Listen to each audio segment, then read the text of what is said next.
Put your hands together for Beth Pratt-Bergstrom. Yay!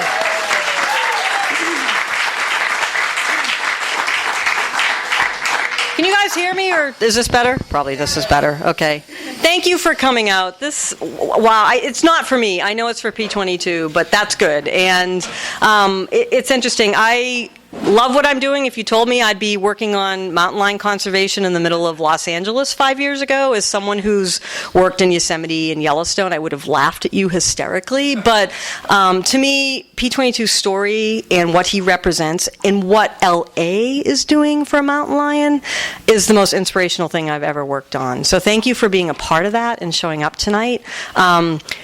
People who know me will not believe this, but I'm actually pretty much an introvert, but I know I have to be an extrovert to get this crossing built and to get mountain lions like P22 protected. But this helps. This book, and I really want to thank Christine and Skylight Books for hosting us, because I don't get any royalties for this book. It all goes back to the work.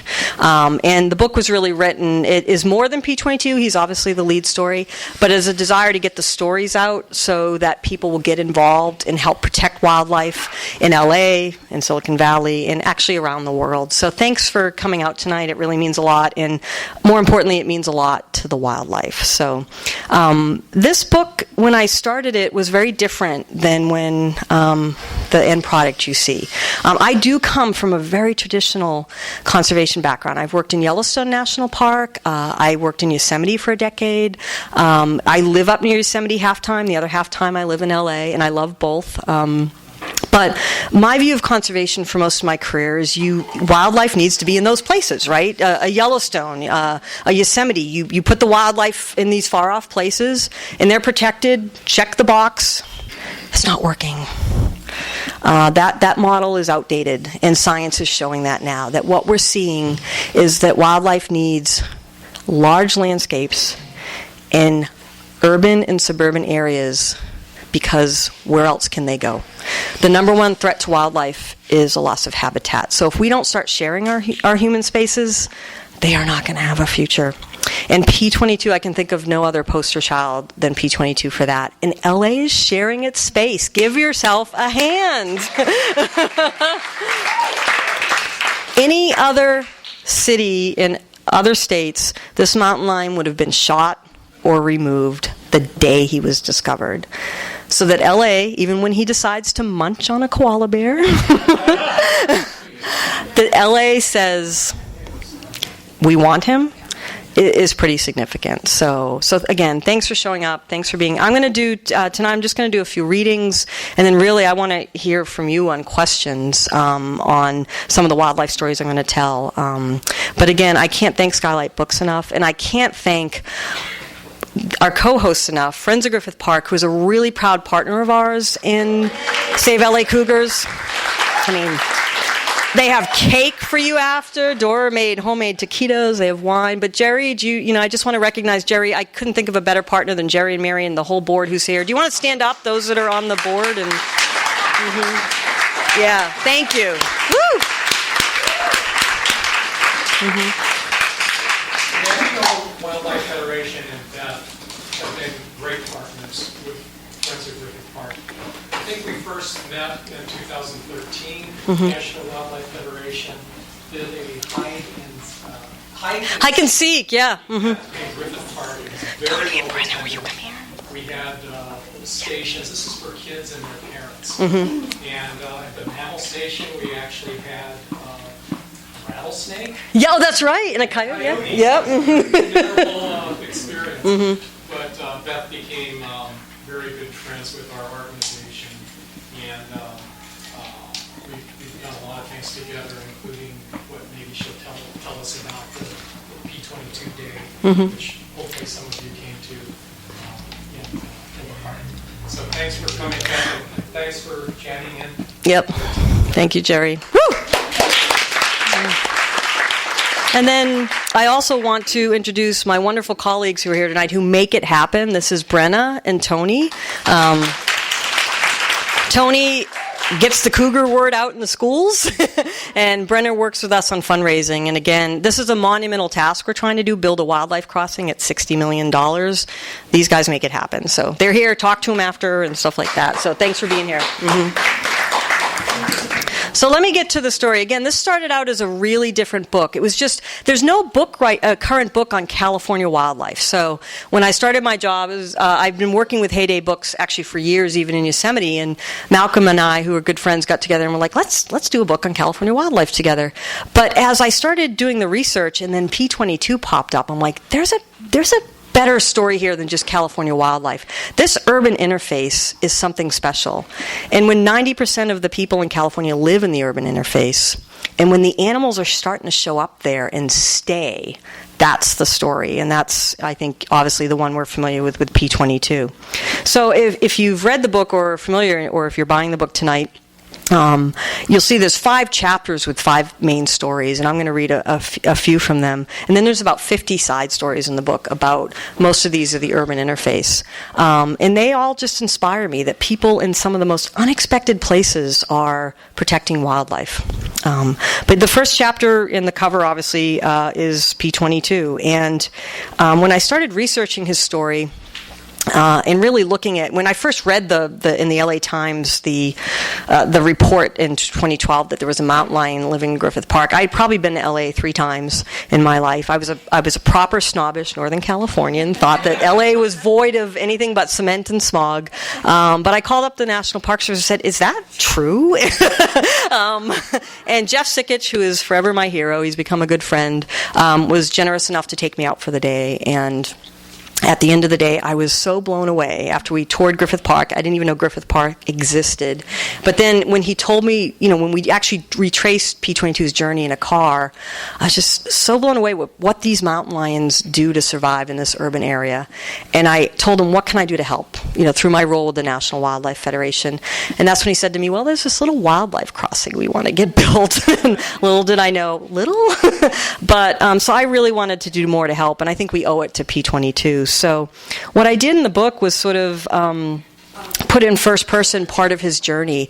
And Jerry referenced, we did P22 Day in Urban Wildlife Week last year. Mark your calendars. It's again this year, October 15th to 22nd. And we retraced his route. And honestly, I don't know how we made it, never mind a mountain lion. Parts are fine, but try walking down Mulholland with no sidewalks. It's pretty remarkable that this cat made it to Griffith Park. So I'm going to read for you the end of his journey as I envision it, which I've walked several times, and I tried to see it through P22's eyes. So P22 just may be the Neil Armstrong of his kind. A quick glance at his route on a map shows he had to be a bit mad to even attempt his journey. To get to his new territory of Griffith Park, he must cross 2 of the busiest freeways in the United States. Imagine soft, padded paws fitted for bounding over snow and boulders, touching the asphalt of the first 8-lane highway, known as one of the worst roads in the country. Anybody want to guess what that first highway is? 405, yeah. Even in the middle of the night, the 405 never slows, and the highway thrums with mechanical noise and explodes with the mad dance of headlights. When faced with the living, breathing monster of the 405, most cats do an abrupt about-face or get mangled by a few tons of moving steel. But P22, with his tenacity or luck or both, somehow manages to cross. There is no way of knowing how he navigates the formidable obstacle of the road, whether he uses an over or underpass or bolt straight across. All have been attempted by other cats, and most haven't lived to tell the tale. My guess? He probably did what most of us do when confronted with the Los Angeles freeways.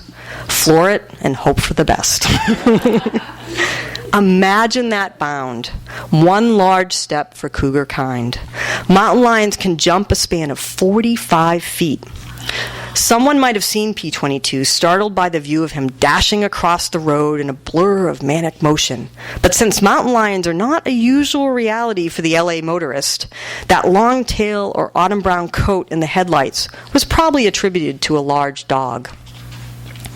His miraculous feat, however, only pushes him into more densely populated areas where he must keep going, perhaps thinking to himself he has hit the point of no return.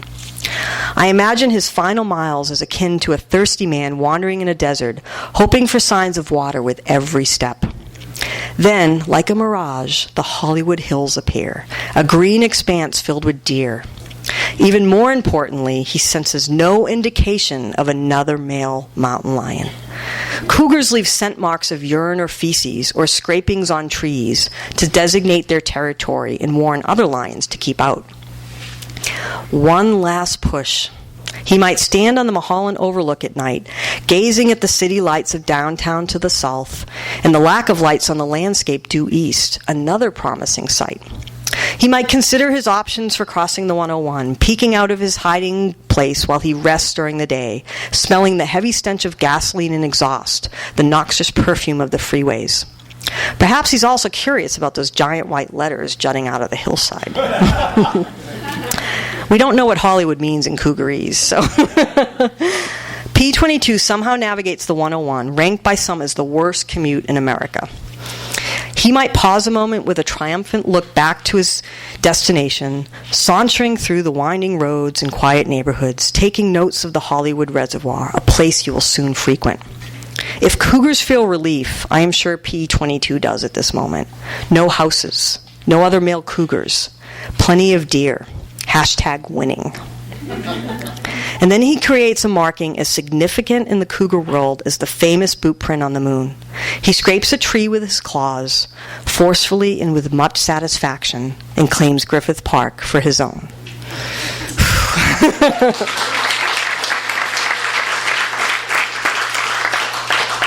That cat is staying there. He is doing something no male mountain lion in at least recorded scientific history is doing, which is they usually roam over 250 square miles. They'll kill a deer, go 10 miles, kill a deer, go 10 miles. He has stayed in 8 square miles since 2012. It is amazing. And he seems to like us. You know, he's hanging out. If you're a koala, you might have a problem, or a coyote, but for the most part, I would say that cats, we tend to think of wildlife as in groups, but wildlife, mountain lions, no exception, are individuals. And I would say that not every mountain lion would have been successful there. So I just think we keep having to celebrate the remarkableness of this cat, that he's coexisting with 10 million people. It's pretty remarkable. Miguel, where's Miguel? Miguel is here, who discovered the first photo of P-22, so be sure to talk to him. But he also has this photo set of this P-22 is sitting for some reason right in front of the camera. And then 3 seconds later, a jogger goes by. And, P-22's moved maybe 5 feet away. So that just shows you these cats, he's avoiding us. And he's figured out how to coexist. So to me, that is fairly remarkable. One of the other stories, probably the chapter that was the hardest to write for me, that talks about how we're coexisting. And we may think of Yosemite as a national park. We may think of it as the furthest thing from, L.A. But in some respects, how many have been to Yosemite and Yosemite Valley? It's a pretty small city, right, in Yosemite Valley. So I worked in Yosemite for a decade. And I still make my home, or at least my part-time home, right on its southwestern border. But one of the first projects I started working on there was the Yosemite Bear Project. And this is just about as much about coexistence, and the same lesson that when we start taking responsibility for helping these animals be successful, it can work. Like LA has stepped up and said, we're taking responsibility for having a mountain lion here. The same happened in Yosemite, where they were having terrible bear problems for years. At first the park, like in the 20s, would feed them, and that went on for a long time, up actually through the 50s and 70s in some respects. And bears were really conditioned to human food. And I think Yosemite serves something like 22,000 meals a day. You have campers, you have restaurants, you have garbage, you have people leaving their food out. And it was creating a really horrible situation for both people and bears. And what the park's default, because they had no other recourse, was if a bear got too used to food, they would eventually euthanize it, because it became a threat to people and to the human safety as well. So this went on for a long time, and the bear biologists who I'm close friends with and was at the time were just so frustrated. They were tired of killing bears. There seemed to be no end in sight. And finally they flipped the problem. Wait a minute, it's not the bears being bad. It's the people. And this is a national park. And one of my favorite quotes is by the late Steve Thompson, who was a good friend, who is the person who really architected this whole approach. Bears are smart, and some are very smart. My problems start when the smarter bears and the dumber visitors intersect.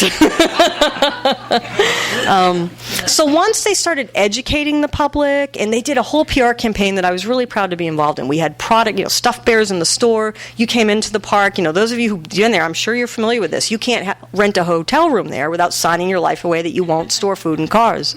And this is so ingrained in us that live in the park that literally I'll be like in LA or San Francisco cleaning my car out of food and being, oh, wait a minute, I don't have to do that in LA. But it worked. Bear incidents at the heyday in the late 90s were at $600,000 a year. I think it was $7,000 last year. I mean, it was almost nothing. But the lesson here is you can't stop, though. The bear management people will tell you this is a constant educational effort, and if we let up, it just takes one person to leave out that cooler to turn a bear that could eventually lead to its death. But this is really encouraging. If Yosemite can do it, we can do it, and I think there's parallels to LA, how we're also taking responsibility. So I thought I'd just read a little bit from that chapter. And one of the things they're doing there, which I think is really cool, is like P22, they got the Yosemite Conservancy donated some GPS collars to the research team, and they're now seeing how bears move. And again, it's been in surprising ways. I think these wildlife cameras and GPS collars are the best things because we're learning about wildlife. And what they're seeing is the bears in Yosemite don't just stay there. They're hiking it over the Sierra like in 24 hours. So it's really interesting to learn more about their behavior. They're an amazing animal. But here's just a little selection from the bear chapter that tells the story of how Yosemite stepped up to save its bears. Although it may seem counterintuitive to the overall goal of keeping wild animals wild, all of these human efforts are necessary in order to preserve the integrity of wildlife, whether in an urban setting or Yosemite. Their fate now depends on us. As the Washington Post reported in 1997, though many visitors do not realize it, the wild places and wild creatures Americans treasure have become increasingly managed by man, down to the smallest detail. Yosemite is one of the best protected places on the planet, but even there, wildlife needs a little help from its human friends. Yosemite teaches us that wherever we live, keeping wildlife wild is our responsibility. What if all 4 million visitors arrived to Yosemite already trained in the tenets of Keep Bears Wild? What if we were all as aware of our garbage disposal in our backyards as we were in the park? The consequences are no less dire. Countless bears and coyotes lured by pet food and trash are killed across the country daily, along with raccoons, possums, skunks, and an entire host of critters that share our space. By making our food accessible, we invite these animals into our neighborhoods, and many suffer fatal consequences. Yet the fixes are so simple. We're all part of the problem, but we're also part of the solution. The Yosemite Miwok tell a tale of 2 wayward bear cubs that ignore their mother's advice and wander too far from her side, splashing and playing and swimming in the river to their heart's content. They grow tired and nap on a nearby boulder, but while they sleep, the rock rises, quote, until the little bears scrape their faces against the moon, unquote. And they wake up to find themselves trapped, unable to descend down the dizzying heights to return home. All of the creatures of the forest miss the 2 bear cubs and make plans to try to rescue them, yet all fail, even the mighty mountain lion. Finally, a tiny inchworm volunteers, and despite the other animals' taunts, he starts to creep up the rock. His pace is slow, but with patience and courage, he rescues the cubs by leading them back to the valley floor. The rock was then named in his honor, Tutukanula. Next time you visit Yosemite, take a look at his rock, now called El Capitan, and think of the tiny animal's long journey to save the 2 bear cubs. Surely we can all match the efforts of an inchworm.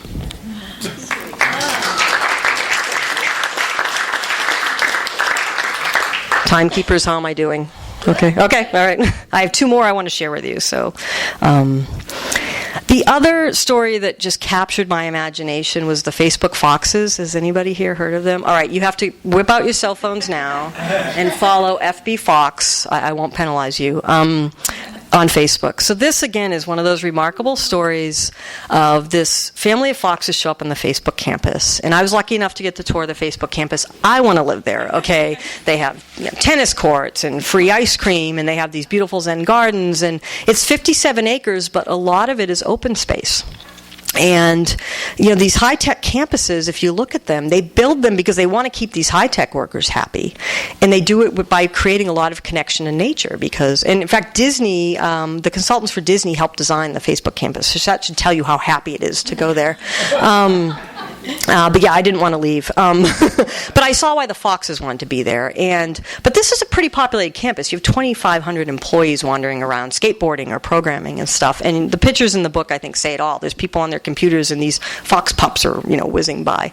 But again, what was something to celebrate is this fox family shows up, and they actually give birth on the boardwalk in the Zen garden. So if you can just imagine, right here is the boardwalk, and right here is the grassy area, and there's pups that start running around the campus. Now, the employees didn't pet them, and they didn't feed them, but they became an accepted part of their campus, whereas most companies would have gotten rid of them. Facebook did the exact opposite. They celebrated them. They created emojis. You can download the Facebook Fox emojis. They have a mural in one of their meeting rooms. They have a stuffed animal in Facebook Fox pens celebrating that they were coexisting with these.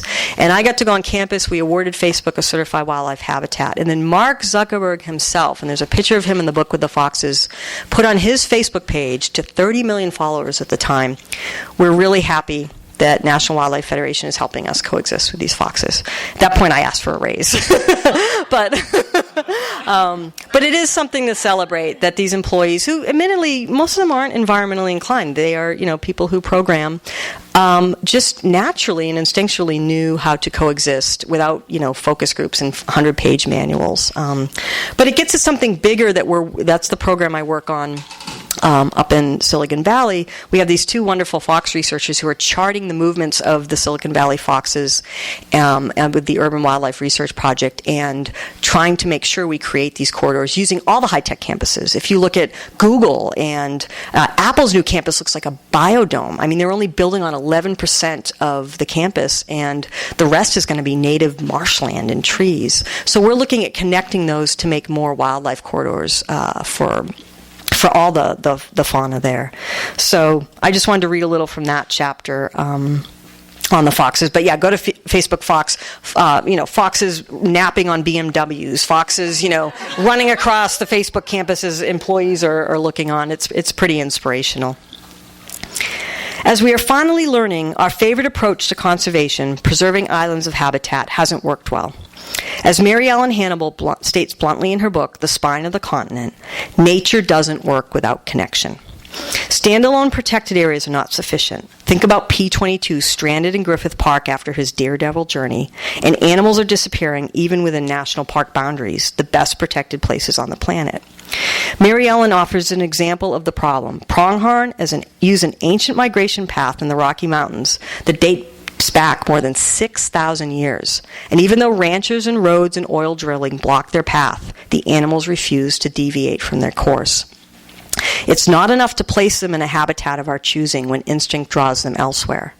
Their insistence on following the path of their ancestors would have spelled their demise has it not been for a dedicated group of people representing a range from industry interests to environmental activists, now actively working to help the pronghorn.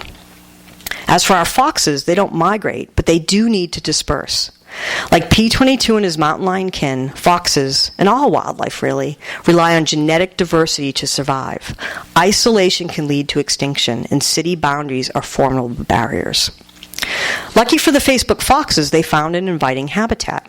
As a result of a rising environmental consciousness, a trend of sustainable building, and the desire to keep talented high-tech workers happy, technology companies are now designing and building campuses that bring greenery back into the city. The campuses are not untouched wild areas, but the foxes don't care.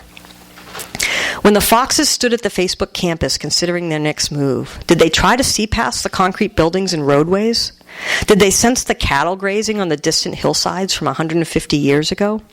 Could they smell the toxic metals swirling in the wastewater being pumped underground, or the lingering scent of apricots and cherry blossoms? Did they see the marshlands of 500 years ago deafening with birdsong, or the flowing creeks lined with willow trees that their ancestors used to climb, now long cut down? When they marched into the Facebook campus and trotted past the first stunned employees, did the view of their historical birthplace persist, urging them on?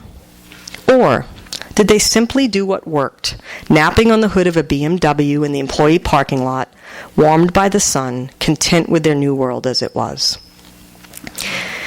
For me, that is the challenge for us. We are the ones who are held up with nature needs to be in a pristine area.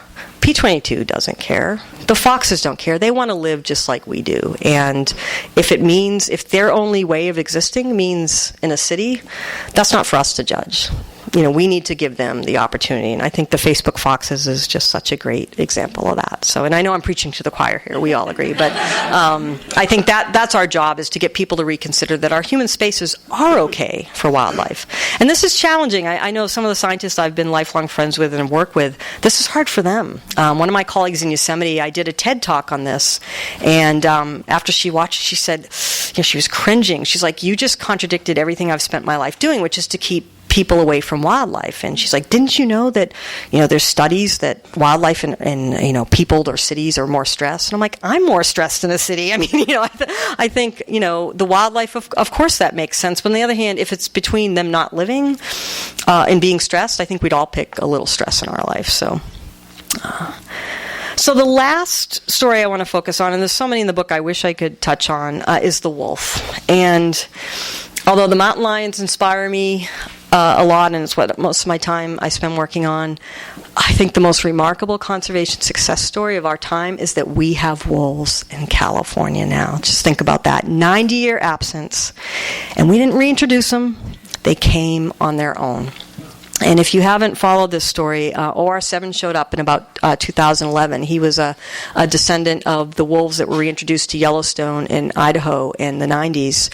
And he made a long journey, about 500 miles, at least as the crow flies, but he actually made about a 3,000-mile journey as he wandered, looking for a new home. And he did have a collar on him, and so we were following. He became just as much a celebrity, and he gave P-22 a run for his money. He has a movie about him as well. He has a Facebook following, and P-22 and him have talked on Twitter once in a while. So, but he did a remarkable thing for a wolf, and we were all avidly watching online. In fact, the California Department of Fish and Wildlife website was crashing because so many people were checking in to see when he would cross into California. And remarkably, he did in 2011. But like most Californians, he then moved back to Oregon to raise his family. And it was interesting, though. The scientists had sort of written him off. He crossed into California, and when he went back to Oregon, his collar was failing. And the scientists were like, we probably won't erase it because his journey was remarkable, but, wolves are still 20 years off, from being in California. He's a lone wolf. There's no other wolves around.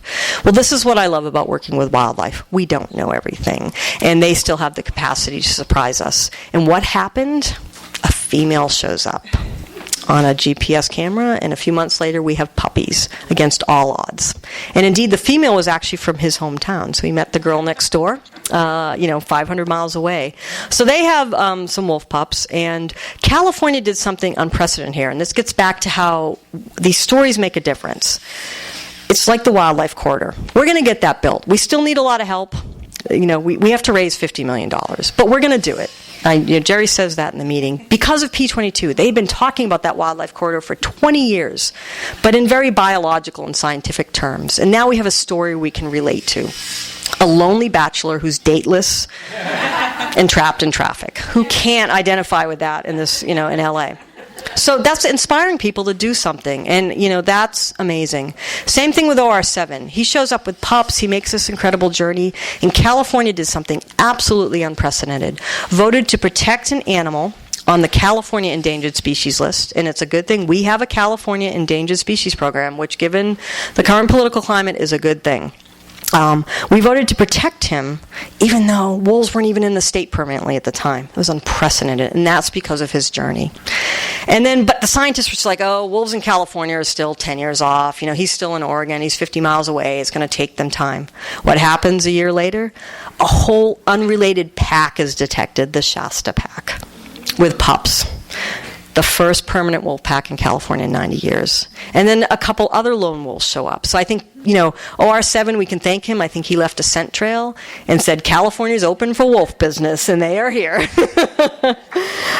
To me, this is amazing. So I'll end with the introduction to the wolf chapter, which tells the story of OR7 and the story of the wolves coming back to California because they were a part of the landscape.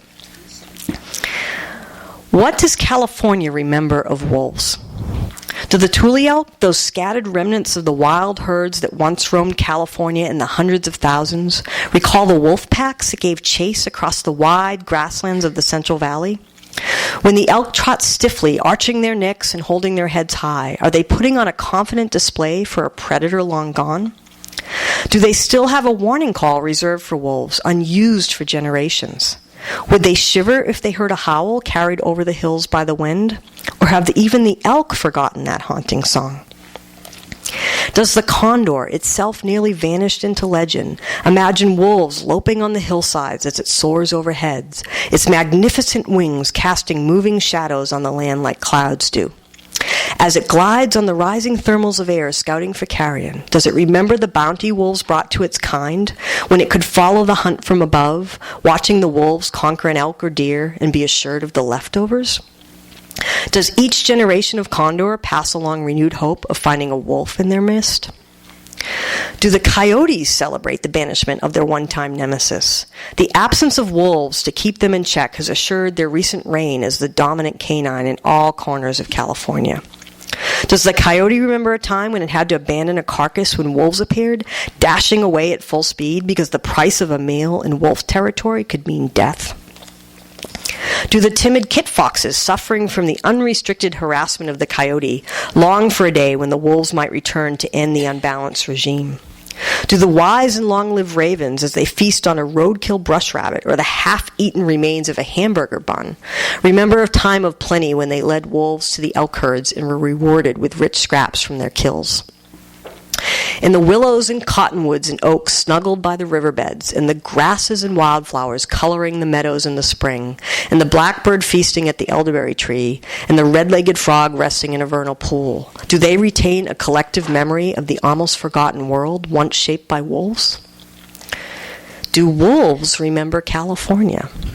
Do they remember the bellowing of the Tule elk resonating across an almost limitless playground of the San Joaquin Valley, where they could lope for miles over the rippled hills and rest in the shade of the riparian oak woodlands? Do they remember hunting under the watch of the tall redwood forests or splashing about in the marshes near the shores of the San Francisco Bay, relishing the abundance of prey in this bountiful land, thick with herds of pronghorn elk and deer? Do they remember the moonlight glinting on the polished granite of Sierra Nevada peaks, or having to relinquish the hard-earned kill of a mule deer to a grizzly in a mountain forest? Do they remember the dense, salty smell of the ocean, or the sharp, arid air of the desert? Whether the wolves have forgotten the scent of the Golden State, or the condors and coyotes and elk of California have forgotten the music of the wolf, it doesn't matter. A landscape is regaining its memory. The wolf has returned. Thank you so much for being here.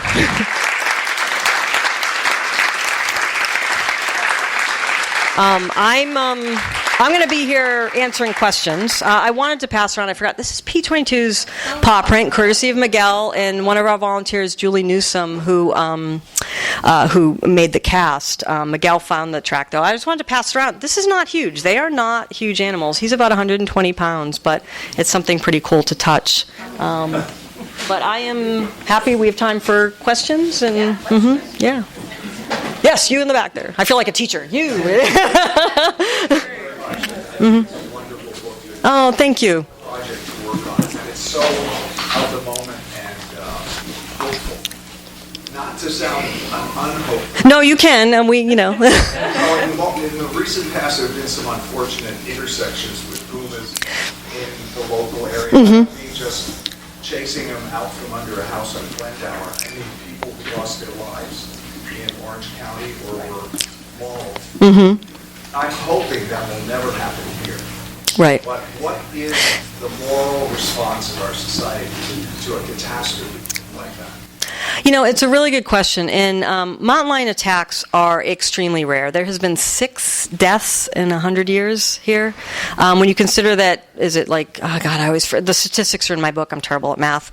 I think it's 700 deaths a year just in LA County by autos alone, but it's hundreds of deaths a year just by autos alone, and then you get tens of thousands of injuries by cars. So, listen, I think both sides tend to either overestimate the risk or underestimate the risk. These are wild animals, and I can't guarantee P22 is not going to hurt anybody, but he hasn't, and the risk is pretty low, so putting the risk in perspective. And I think it's fair to say that, you know, there's going to be another attack. Yeah, I don't know if it's going to be here or wherever. We have mountain lions all over California, but I think you hit on it. I think we have a moral responsibility to put that risk in perspective. And if we really are concerned about human safety, we should probably be working on highway safety or a whole host of other issues that would, you know, make us safer.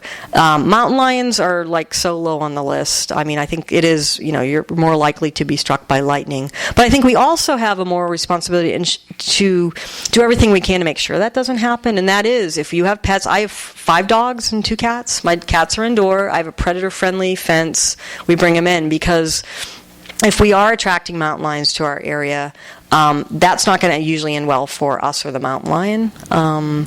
So yeah, I think the last deaths by mountain lion was in 2001. Does anybody know I should know this, but it was in the early 2000s. It was the Orange County attacks. There hasn't been one since, knock on wood, but you know, it's going to happen, I think. But it's how we respond to it is I think the moral, and that we can do things to ensure, like, you know, don't go hiking in Griffith Park at 3 a.m. I mean, you know, to help P22 be successful so he doesn't think you're a deer. And you know, many of you, I'm sure, followed the P45 saga, where you know, it is creating an unsafe situation. I mean, P45 is getting too used to livestock, which is in human areas. But I don't want to assign blame. But what is the fix to that problem? If you shoot P45, another mountain lion is just going to come in. So it is our responsibility, if we're going to have livestock here, to protect it. Did that answer? Or was that? Yeah. I mean, it's a tough one. I mean, I understand if you're not familiar with mountain lion behavior. Mountain lions are pretty scary looking, right? But I think that's one thing that P22 has done, you know, I mean, like carrying the cutout around, is that it's not just all like fun celebrity. People are learning about what normal mountain lion behavior is. So I feel like if people, and I do a lot of school talks, and I do for kids, like, what happens if you see a mountain lion? You want to be big, and we do, you know, roars, even though mountain lions don't roar, but, you know, the kids like to do that. So I think it is on us. If we're the only way mountain lions are going to remain on this landscape is if we want them here. And part of that is being okay with the really minor risk and taking responsibility for ensuring that they're successful. So, good question. It's a really good question. So what is your advice for someone who likes to hike in Cooper Park? Yeah. You know, listen, I have hiked alone for 30 years in Yellowstone, where we have grizzlies and wolves. I hike in Yosemite. The risk is not zero. But if I know I'm like you, I like to hike alone, and it's not the best thing to hike alone, but if you really do want to do it, I mean, hiking in a group is much safer. I don't know a mountain lion alive that's going to go after 2 people. It's not that, you know, I never say never, because these are wild animals, but if you're in groups, you're probably okay. But if you do want to hike alone, avoiding the hours they're active. You know, they really hunt from dusk to dawn, and so, you know, if you're on a trail, if you're hiking at that time, if you really need to do it, make a lot of noise, be big. Carry a pack if you're hiking alone, or, you know, make a lot of noise, seem like a threat to the mountain lion. I know we're all taught, like with bears, to play dead, and that is, for bears, it's a very different tactic. For mountain lions, you really want to be aggressive. You want to make eye contact. You want to know, mountain lions are stealth predators. They go for the easy takedown, and once the element of surprise is gone, they don't like to work hard, right? So I always tell people, if you see a mountain lion, again, there's no 100%, but if you see a mountain lion, you're probably okay. because as long as he knows you've seen him, you want to yell and be big and pick up sticks and pick up a bike if you're on it. I think if you do want to hike alone, just be aware of your surroundings, be noisy, have something that you can fight back with. Like a hiking stick's a good thing. If if a mountain lion does attack you, fight back. Someone I think fended off a grizzly bear with a water bottle, just knocking it on their nose. So, just keep in mind, avoid the times they're active, and that the risk is pretty low. I don't want people hiking, thinking every corner of mountain lion's about to leap out. That's just not how they behave. Yeah. Do you want to talk about the bridge a little bit? Yeah, thank you. I'm glad you asked that. Of course, if nobody did, I would talk about it at the end. But the wildlife bridge. Again, LA is doing something unprecedented. This is going to be the largest urban wildlife bridge in the world. It's the first that's really been done in this urban setting, over 10 lanes of pavement. So this is underway. I know we're in sort of this really boring period, which is Caltrans is in the environmental documents phase, which, unless you like policy and regulation, I really don't have much fun stuff to share with you. But we have Caltrans, and those of you who have given to Save LA Cougars, we have them funded through August of this year to complete that phase. It's probably going to be September now. We're having a couple things we need to retake a look at. We have a $10 million goal by the end of this year to keep them on track and to get them to shovel ready. We're at $3 million. And we hope to be able to announce some leadership gifts, especially around P22 Day. So we're getting there. This is underway. It's going. If I do my job and everybody steps up, we will make it happen. And we will make it happen. I don't care if I have to spend the next 50 years running around. But where we do need your help is we just need connections to people. There are a lot of people who can write this check. And that's what I love about this campaign. There's no bad guy. I don't have to fight anybody. It's, in some respects, even though it's a $50 million and some change price tag, it's one of the easiest conservation campaigns I've worked on because there's no bad guy. I don't have to fight anybody. The land's protected. The city of Agora Hills, where it is in. Caltrans Road, they're doing it.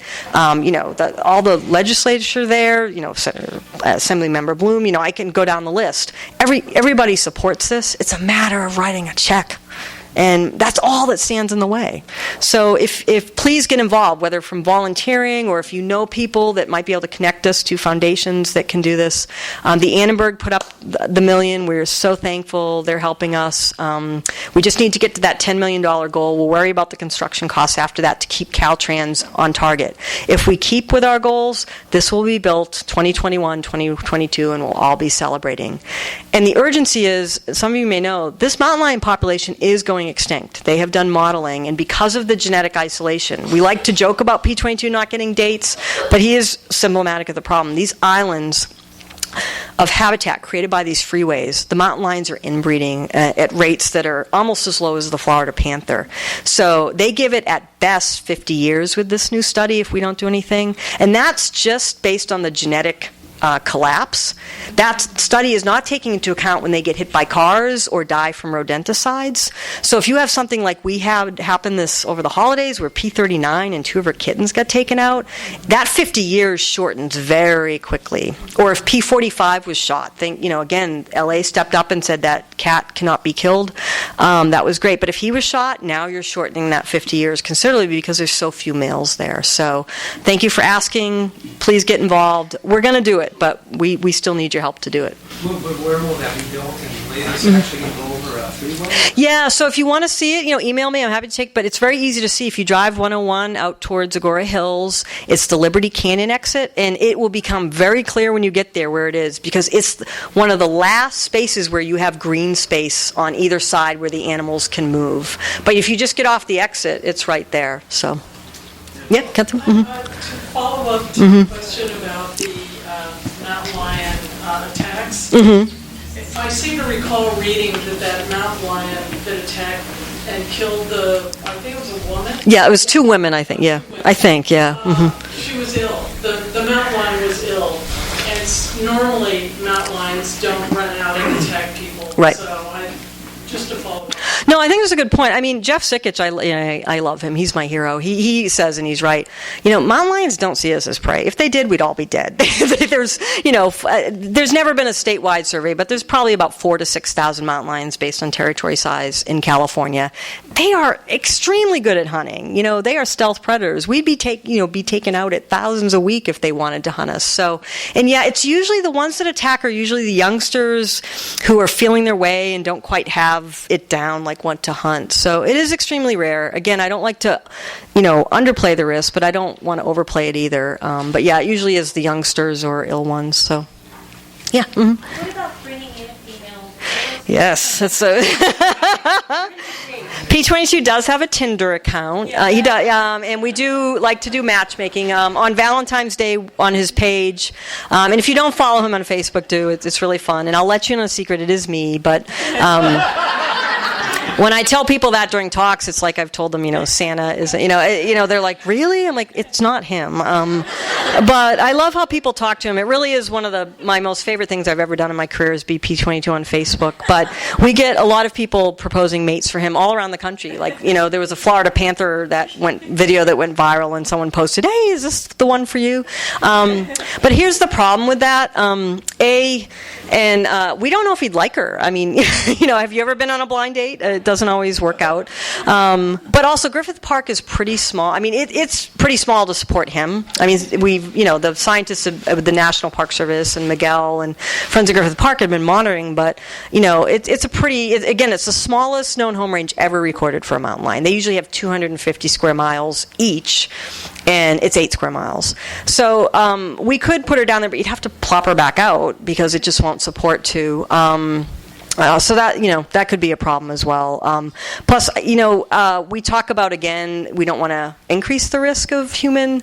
You put 2 mountain lions in that park who are in breeding mode. I don't see a good outcome there. So yeah, I mean, unless a female makes it there, which is unlikely, but I never want to rule anything out. Remember, OR7's mate somehow appeared, or he decides to leave. I think he's, it's okay to anthropomorphize, by the way. I want to just, I tell this to groups of scientists. It's okay. It's not the bad thing, we've been told. They do have, if not similar feelings to us, we can relate to them. And I think he's just sort of come to terms with, like some of us do. Before I got married last year, I was fine with being single. I love that Facebook status saying single. I think he's just come to terms with, it's not bad. I got plenty of food. This is my kingdom. I don't have somebody nagging me. That's better than trying to cross the 101 again. So I think I'll just stay here. But yeah, and the other question people usually ask is, why don't you move them? And a couple problems with that. He might try to come back. He has really claimed that as his territory. So you could which probably wouldn't have a good outcome. I really doubt he could get across those freeways again. Or there's no unoccupied mountain lion space. I mean, where there is mountain lion habitat, there are mountain lions. So you'd be plopping him down in a space occupied by a male. And usually they will fight to the death. Plus, if you were plopped down in a strange place 100 miles away, you're probably going to get into trouble because you don't know the area, you don't know where to get food, you'd probably rob the supermarket, and so that you're causing trouble. So I think the scientists are monitoring him. I think if he started getting into trouble again, it might be something they consider, but really last case scenario. Yeah, in the yellow. Mm-hmm. Do you know where he is at all times? The biologists do. Jeff Sikich and Seth Riley, who track him, they have a radio collar on him. They actually know every hour, so they get a GPS point every hour where he is. So yeah, they're pretty. They do not reveal that to the public real time. If you saw the LA Times article recently, it was great. They put a map of where he roams, but for security reasons, they don't publish that real time. But yeah, they pretty much know where he is every hour. If that bridge was built, would it also increase the likelihood of bringing in other people to Griffith Park? It probably won't. What I like to say about P22, the bridge is not going to help him, but he has become the sort of martyr for the cause. And if the bridge was in, we celebrate him, and I think it is the most amazing thing in the world. He's living in Griffith Park, but it's not a success story for him. He really should be roaming like a mountain lion should. I mean, he's been there over 5 years now and has stayed in this very small area. So we like to say that his journey is inspiring this bridge so that his relatives will not go through what he went through. But yeah, it won't help him.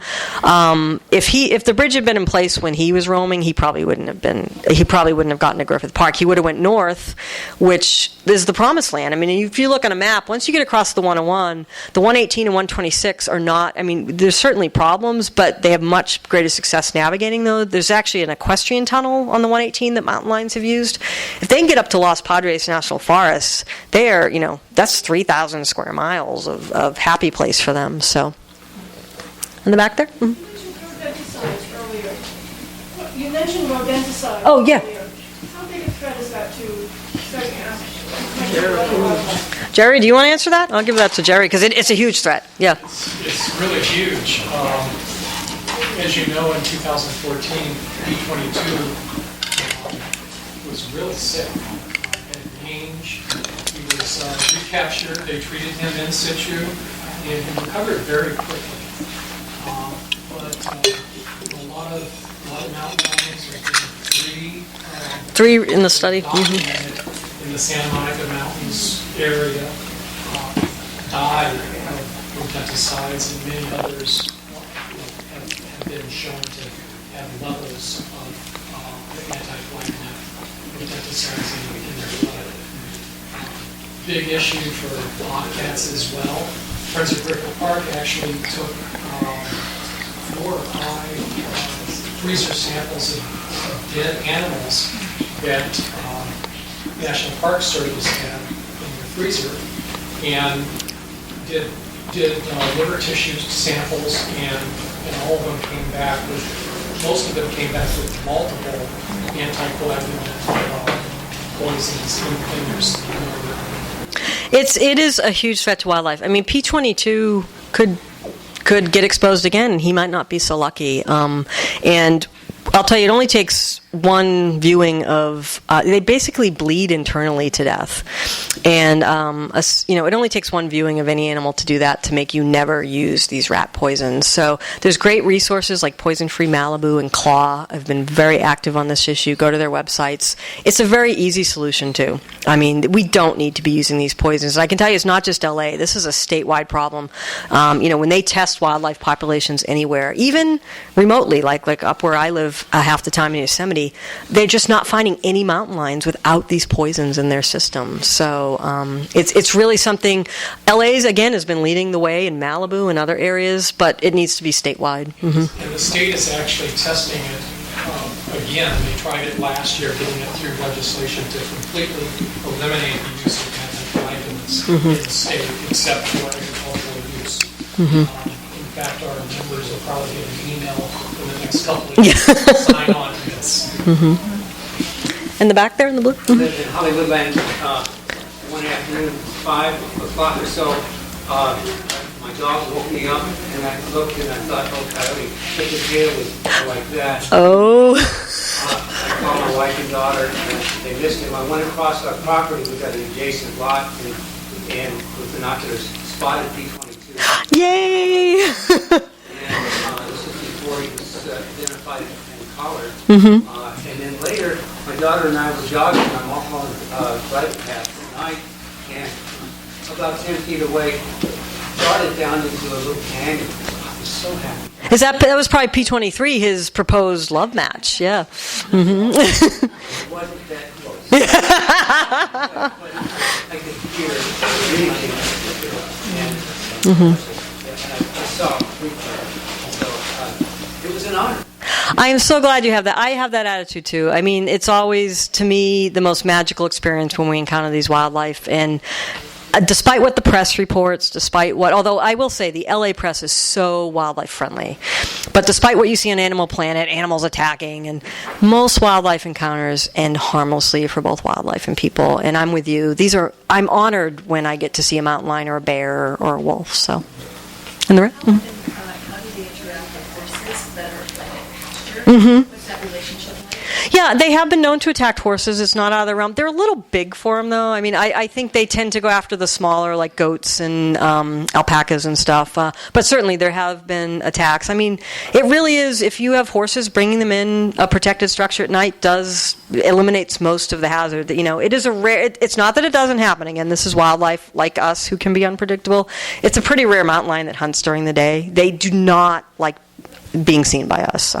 They have seen you. I can guarantee every one of you have been seen by a mountain lion, but they don't like to see us. So it's definitely a risk, but, you know, just bringing them in at night is you know, it pretty much eliminates it. So, yes, you in the glasses. Yeah. Yes. Congress passed legislation this week to open the public lands of Alaska to hunting, bears, wolves, etc. And the Trump administration is anti-science. What do you expect moving down the line here regarding protection of wildlife? I'm glad I live in California. I'll just say that. Yeah, I was really disappointed in a couple things they just did, which was overturn the lead bullet ban. I don't know why. I mean, that was sort of a no-brainer. Again, I'm glad I live in California. Jerry Brown passed a lead bullet ban that fully takes effect in 2019. The resolution you're referring to is Obama had signed a resolution prohibiting not wholesale hunting, but the use of methods like killing bears and wolves in their den, helicopter shooting, just really banning some of the crueler practices that they wanted to do on our lands. These are our federal lands that these practices. These aren't private spaces, and unfortunately that got overturned. So that was really disappointing as well. My organization, the National Wildlife Federation, is a bipartisan group. We have very, people who are, NRA members. We have people like me, who's a vegan animal rights activist, and so we try to find common ground. But I think it does say something, and we are trying to find whatever common ground we can with the Trump administration. On the other hand, I think it says something that the first time in our 80-year history, we formally opposed a cabinet nomination, the EPA. So I'm a hopeful person, but I guess what I'm looking for is we are lucky to live in California, and we do have some amazing state protections that will not be affected by whatever goes on federally, and I think that's the hope I'm clinging to these days. So I don't know that that's the most hopeful answer, but it's been a little scary for me as well that I don't know why Nixon passed the Endangered Species Act. I mean, think about that for a minute. Ronald Reagan was instrumental in the Mountain Lion Protection Act here. So when did wildlife become a partisan issue? I don't know. It is puzzling to me. So anyway, it's a good question. I think, listen, we can get a lot done here in California, and we can focus on that for now. Thank you. Mm-hmm.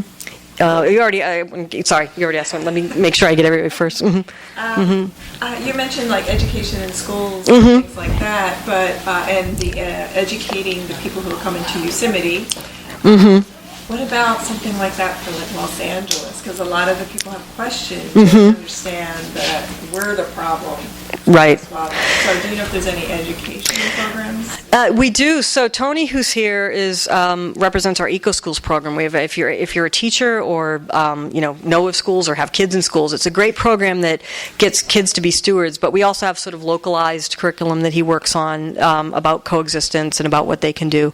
We do a series. We just don't have enough manpower. But I do school talks all the time, and the kids are great. They get it, right? For adults. Yeah, for adults, I agree. I do talks all over. I have a Living with Mountain Lions talk. If any of you want a venue in your neighborhood, the National Park Service does a lot of this. They do a lot of coexistence talks as well. The City of LA, they have one wildlife officer, and he's amazing. But he's one for the whole city of LA. So I think you're right. That's what needs to happen. And through my talks, I try, but I think it's just a lack of resources, And I think part of it, like the P22 Day was part of that, but we need to be doing that, a lot. So, yeah. There's been an increase in the number of visitors to the park lately. I know it's been 5 years. Has that affected? How is P22 doing, and has the increase in the number of visitors affected P22 in any way? I don't know. I would think so. I mean, you read about But he's doing great. In fact, Miguel, if you go to either P22's page or Friends of Griffith Park sometimes post, Miguel's got some latest footage. In fact, he was able to get some footage of him making a noise. What do you think the noise was? Anybody want to guess? Miguel, you want to do it? It's like chirp. It was like a bird. It's like a bird tweet. Yeah, mountain lions don't roar. In fact, they're pretty quiet until mating season, and then, oh my God, it sounds like a woman being murdered. But yeah, check out P22's page. You regularly post some of Miguel's Friends of Griffith Park's page too, photos. He looks amazing. But to your second question, I don't know. I mean, it's a good question. I would think. I mean, he was just in the New Yorker. He is a famous cat, so I would think people are reading about him and trying to see him, which of course is a lost cause. But I don't know is the answer. Jerry, do you have any thoughts? Do you think it's more people coming to try to see him, or is it just more people coming to Griffith Park? Well, he's active at night, so people aren't there at night. As far as deer, we really have no decent baseline on deer, so we don't know if they're being depleted. We wish we would have had a baseline. We would have been watching the deer population, because that's what it is. Yeah. Yeah. How long do they live on average? So, mountain lions in the wild, like 12, 13. But here's the interesting thing about P22, and I know Miguel and I have talked about this, and in captivity, they'll live up to like 25 years. And in some respects, P22 is kind of in captivity. Not totally. He doesn't have another male, which is really the number, in the Santa Monica Mountain study done by the National Park Service of all the lions, the number one actually cause of death is death by other mountain lion, because they can't get out of each other's way, right? They can't. So he doesn't have another male, which would wear him out. And he doesn't have a female, which you could argue would wear him out too at certain times. He's got, at least for now, plenty of deer. He's they hike in, the researchers, Miguel's hiked into kills. The National Park Service researchers hike into all the kills. He's eating primarily deer. So you could argue he's almost in captivity, so he may live longer, if rodenticides or traffic doesn't take him out. And as an interesting story, I do a lot of talks in the schools, which is my favorite thing to do. The kids, they don't just know P22. They'll come up and be like, how's P45 doing? And is P38 still, it's just wondrous. And if you haven't seen the video of the fourth graders from the Esperanza Elementary School reading letters to P22 at P22 Day, go to P22 site, you will cry. They had me in tears. But the school kids have asked that question, and I gave the same answer I just gave. And these two little boys, I don't have kids, so the ages I'm guessing are about 10, but kids from about 5 to 13 all, look the same age to me. But they came up to me with almost tears in their eyes, and they're like, Miss Pratt, can you please promise he'll live to 20? And I'm like, okay, I'll do my best. But that to me is amazing that, the kids in LA are invested in these mountain lions having a future too. So it's pretty amazing. Jerry? Mm-hmm. Beth is the star in a new documentary. Oh, no. Well, Jerry and Miguel are, so yeah. But we're going to try to show it sometime soon, either in Griffith Park or someplace local for all of us. So it's the cat that changed America. We did not make it. It's actually it's fun to watch. I'm a conservationist. If you told me I'd be in a film, it is really weird. Wasn't it weird to see yourself like on the big screen? It's really weird. But again, it's helping get awareness out, and we can't thank the filmmaker Tony Lee enough for that. So, other questions or? Mm-hmm. A successful boy. I think as successful as we can hope for is he lives a natural life out for a mountain lion, doesn't get hit by a car, has no conflicts with humans, the pattern he's been on, doesn't get exposed to rodenticides again, and dies of natural causes in Griffith Park. I think that's more successful would be that he makes it out, but I think he's come to terms with that as a risky proposition. And who's to say he's not happy? Again, some of us are happy single, so he might be all right. It's interesting, when I'm in Griffith Park, I stand, if you're looking north, like to Burbank and Glendale, and we've done this hike, with Jerry and Miguel and others, and every time I stop there, I look, and you can see, the straight shot roads down Burbank to the next green space. I just keep having this vision of closing that road for a day, and he could just book it. I mean, it really wouldn't take that much to just create a green corridor, close one of those roads. It obviously would take a lot, but I think that's as successful an end as we can envision for him. It's hard to say, but I do hope he dies a natural death, and I hope he dies knowing that he did something pretty remarkable that no other mountain lion's done, which is inspire a movement to coexist with these cats, and a movement to do something visionary, which is build the largest wildlife crossing in the world. I hope he's not sitting in Griffith Park. What is Pratt up to now? Oh my God, she's carrying the cutout, and I mean,